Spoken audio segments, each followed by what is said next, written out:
Humans and aliens wrapped in 2,500,000 tons of spinning metal, all alone in the night.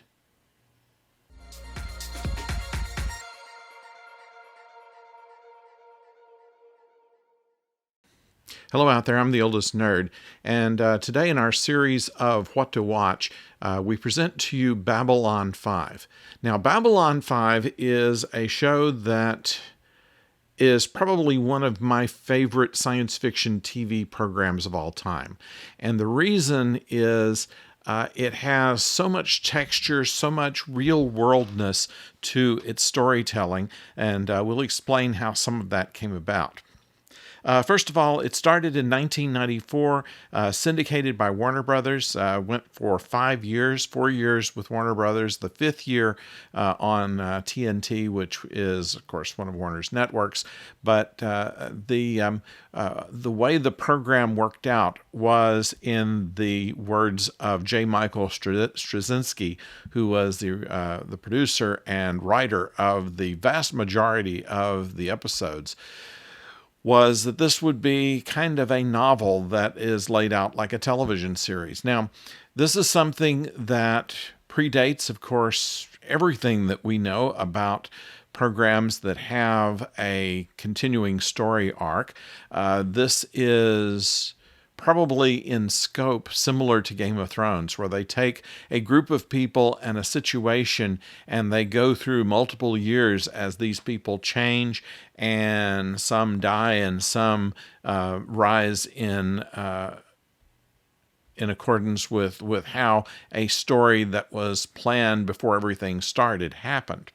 And the reason that they did that was J. Michael Straczynski thought that the problem with science fiction programs was not the fact that special effects cost so much, but the fact that you have to know where the story is going and to have a plan. If you have it well planned, then you don't have any surprise expenses.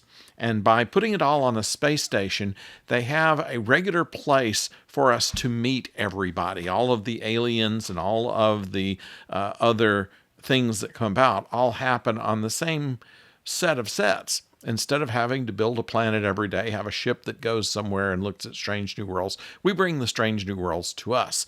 And it was an interesting experiment. They paid about $650,000 an episode when Star Trek: The Next Generation, which was on concurrently, went for about $1.5 million, sometimes $2 million an episode. So it was a way that things could be done on great economy. Also, the special effects, there were no models.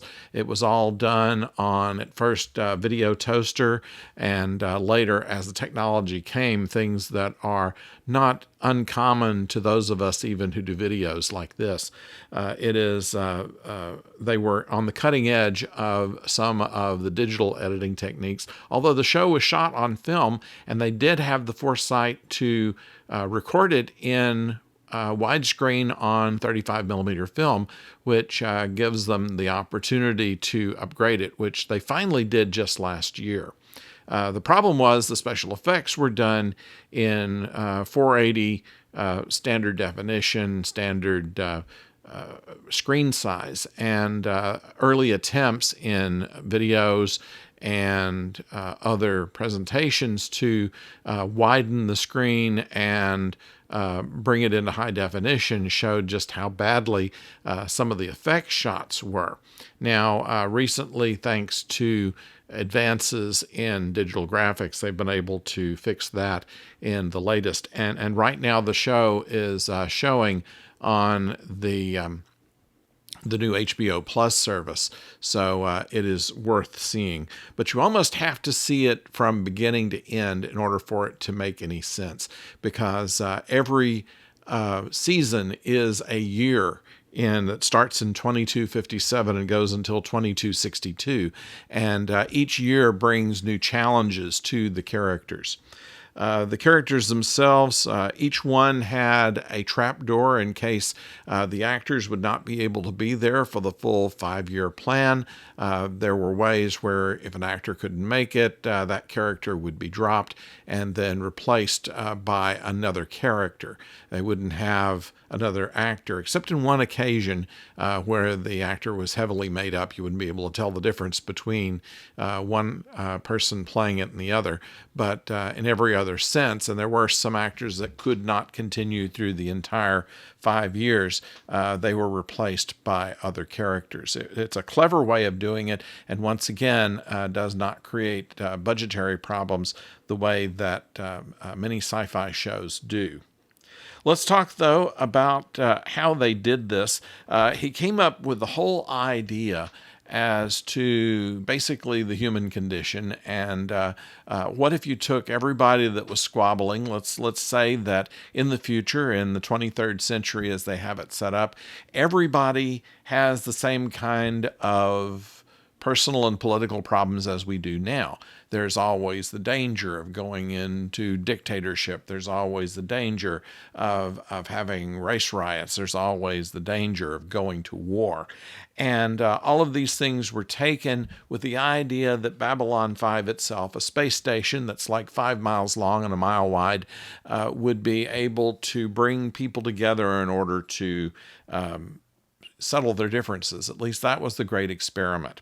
Of course, there were people that were against it from the very beginning, and even in the first season, they're showing how the breakdown of some governments in supporting this whole idea of putting aliens together, they didn't think was a good idea. In fact, Babylon 5 was the first station that actually worked. Babylon 1 through 4 were sabotaged. 1 through 3 in a more noticeable way. Babylon 4, just as soon as it was built, just kind of disappeared. So Babylon 5 they call the last best hope for peace in the first seasons of the show. What we have within this huge story arc of this grand experiment, if you will, is embedded in that are stories about individuals. Think about Lost, where you have the long story of these people are lost on the island. There are a lot of things that you have to think about as to how they got there and where they are and when they are and stuff like this. But most of the stories were about individual stories, small individual stories, and that's the way they did this. They'd take a character, and there are a dozen of them that are just the regular characters, and another dozen that are occasionals. We'll talk about that in a second. But it gave an opportunity for everybody to have kind of a personal story, a very small story within a very big universe. The people that you need to know about on here are the commander. In the first season was Jeffrey Sinclair. He leaves after the first season and is replaced by Captain John Sheridan. And then the lieutenant commander, second in command, is Susan Ivanova, a Russian. We have the chief of security, Michael Garibaldi. He's replaced way down the way. They have a chief surgeon, Dr. Stephen Franklin. They have an interesting subgroup of people called the Psi Corps. These are people who have ESP capability, and as they're not trusted by the general population, they have to wear gloves, they have to wear a badge, and announce themselves as being Psi Corps. And what they do with these telepaths, these natural telepaths, is that they use them for negotiating business deals. The Psi Corps representative sits at the table and will identify if either side is lying and trying to make the deal. So that's the practical use of them. On the station, we have bigger task for Talia Winters, who is there in the first few seasons, and then Lita Alexander, who is there later. So that is the Babylon crew. There are some people that are also occasional characters who represent the Earth Dome Command, and they're all part of what's called the Earth Force, and the Earth Force is controlled by the Earth Alliance, which is Earth and some affiliated planets. And then there is also the League of Non-Aligned Worlds, and all those people gather at Babylon 5. I think Deep Space Nine with a much bigger cast, where you have people that are there to do business, there are people that are there for military purposes, there are people that are for diplomatic purposes, and there are also a few con artists there. So that is what the station is about. Okay, one of these supporting characters is Alfred Bester. He is an officer in Psi Corps, a friend to no one, and played to the hilt by Walter Koenig. Without the Russian accent, he can be chillingly effective as the heavy in a number of the stories. He's an occasional character there. But let's talk about the ambassadors. These are the people who supposedly are at Babylon 5 in order to try to bring peace. And it's led mainly by Delenn. She is the Minbari ambassador. The backstory on this is that there was a war that lasted for about 10 years between the Minbari and Earth. And the Minbari were seriously out-teching the Earth technology, and at the midst of victory, they just stopped and surrendered and led the idea of uniting races so that wars would stop. Now, the reason that they changed their mind from being a very brutal fighting race to one that wanted to put together peace has an interesting story to it that I will not give away, and it doesn't happen until several seasons in. At any rate, Delenn is one of the more influential ambassadors there. It is her people that insisted that Commander Jeffrey Sinclair be the commander of Babylon 5, even though he fought the Minbari during the Minbari War. There was some connection that he had with them, and that continues throughout the series. Then we have her assistant, her aide, Lennier, who is played by Bill Mumy. You can barely recognize him because, of course, he is in heavy makeup, as is Delenn. So it is they make very impressive alien races, I believe. So that is the Minbari. Then one of the other ambassadors is Londo Mollari. He represents the Centauri race, and the Centauris were a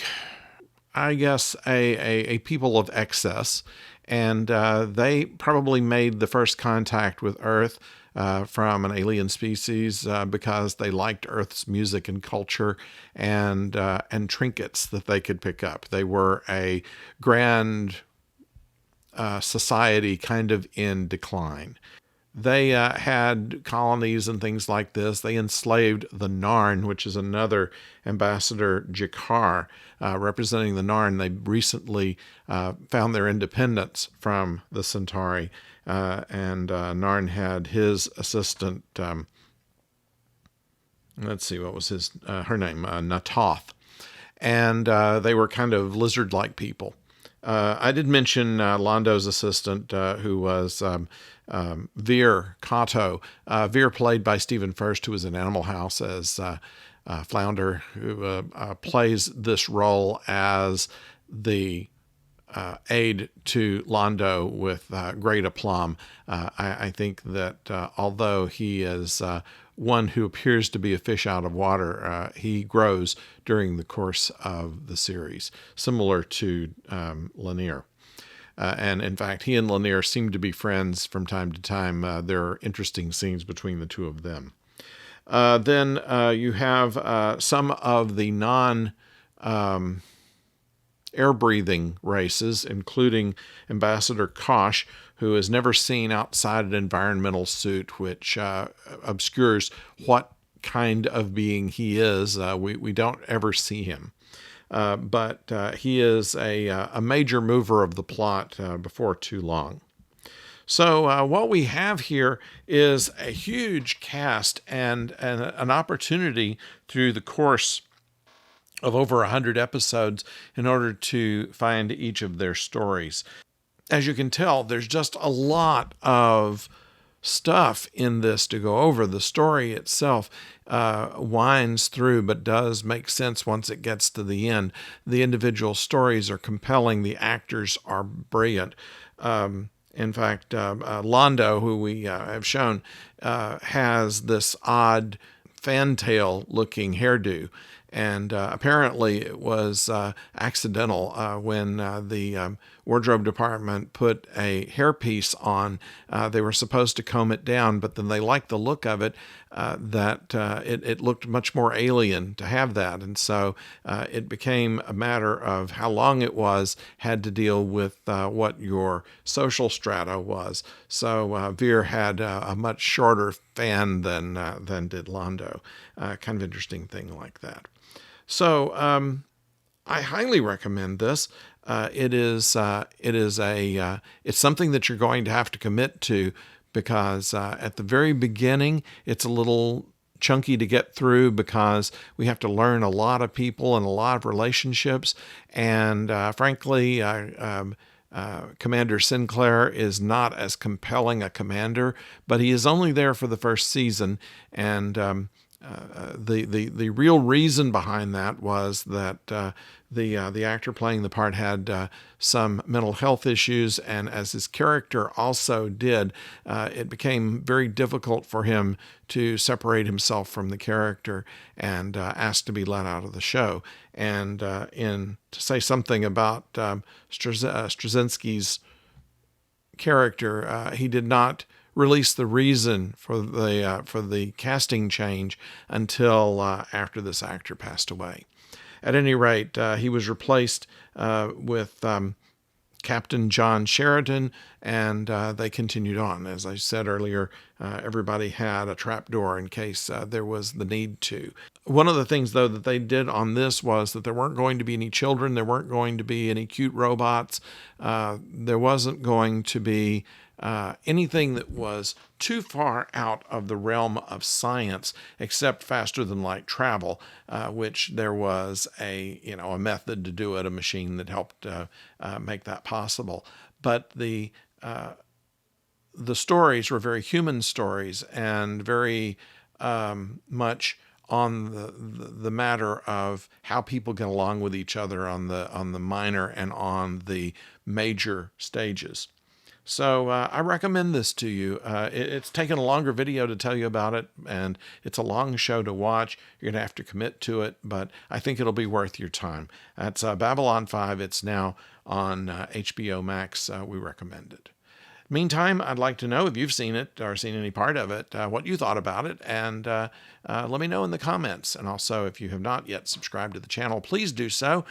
We depend on you subscribers to keep the channel going. Also, you can click the bell so you know when the next video comes your way, usually once a week.